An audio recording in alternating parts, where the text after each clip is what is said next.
Everybody, thanks for joining us for the Farm and Ranch News. We've got a special report for you today. I want to introduce our summer intern, Joe Lackman, who joins us here. Joe, we've kept you pretty busy this summer, but I thought I might start out having you give a little bit of your background. Certainly, Colter. First off, I just want to say thanks for having me. My background, I come from Hysham, Montana, so there my parents grow sugar beets, barley, alfalfa seed, canola, a variety of other crops. But currently I'm going to be a junior at Montana State University this next year studying ag education. I'm not quite going into the teaching field, but it is ag leadership with the Ag Biz minor.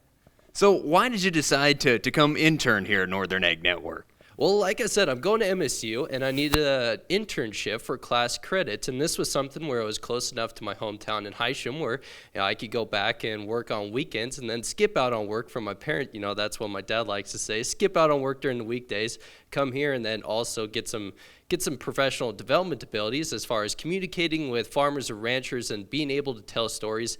I think that's an important skill, no matter what career field I go into.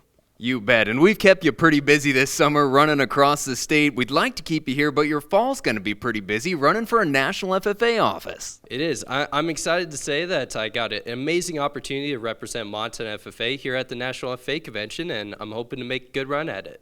Perfect. Well, we'll be cheering for you, Joe, and I think you're well suited for that national office. Love having you here this summer. Appreciate it.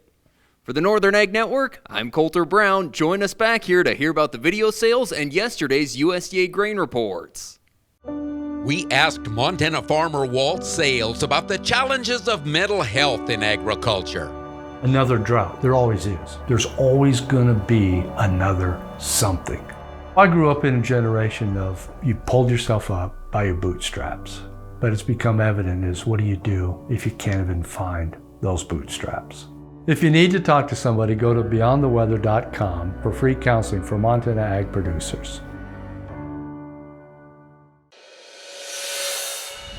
Hi everybody, welcome back to the Ag Market Report. Well, USDA didn't make any friends out of grain farmers yesterday when they released a bearish crop production and world supply and demand report that sent the market lower.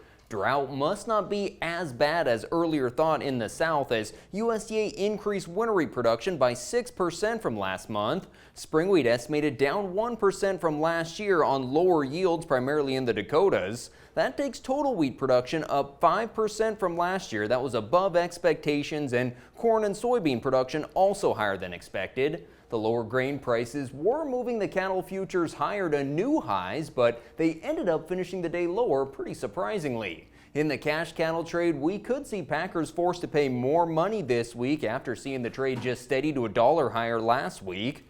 Hard to believe, but the market for fall delivered calves was even stronger in this week's Superior Livestock video sale. Light 5-weight steers from our region sold from $306 to $320, the heavier end $292 to $310, light 6-weight steers $274 to $289, upper 6 weights $266 to $278, and the program calves selling at a $10 to $14 premium.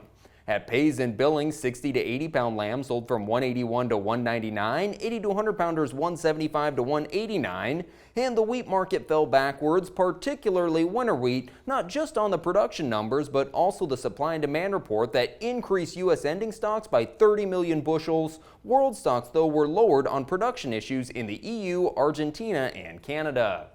That's going to do it for today's report. Thanks for joining us, and have a good one.